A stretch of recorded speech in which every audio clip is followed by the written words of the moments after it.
নমস্কার বন্ধুরা, আপনাদের কৃষ্ণকথা ভাগবত গীতা চ্যানেলে স্বাগত। আবার একটি নতুন ভিডিও নিয়ে এসেছি। আপনি যদি চ্যানেলে নতুন হয়ে থাকেন অবশ্যই সাবস্ক্রাইব করে পাশে থাকবেন প্রতিনিয়ত এই ধরনের ভিডিও পেতে। প্রদীপের কৌশল, আপনি সব দিক থেকে শুধুমাত্র ভালো খবর পাবেন।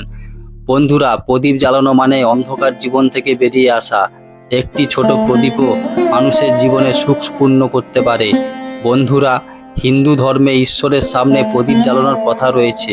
মানুষ প্রদীপ জ্বালিয়ে ঈশ্বরের উপাসনা করে থাকেন এবং দুঃখ থেকে মুক্তির জন্য ঈশ্বরের কাছে প্রার্থনা করেন।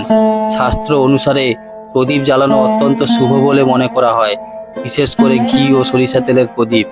একটি প্রদীপ জ্বালানো শুধুমাত্র অন্ধকারকে ধ্বংস করে না, বরং একটি নতুন আশার আলোর জন্ম দেয়। এটি ঘরে সুখ, সমৃদ্ধি এবং সম্পদের দরজা খুলে দেয়।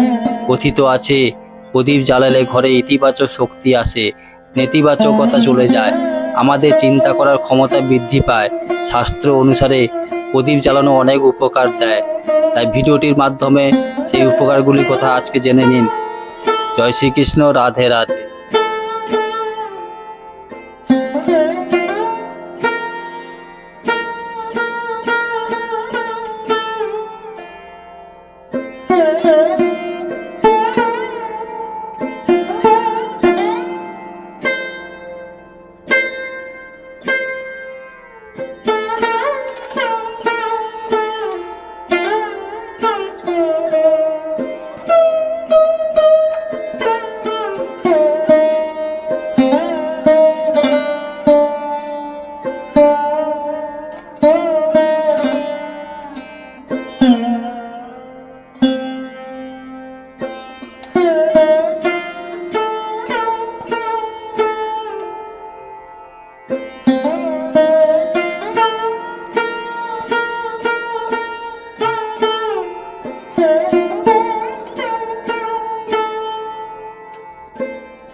Thank you.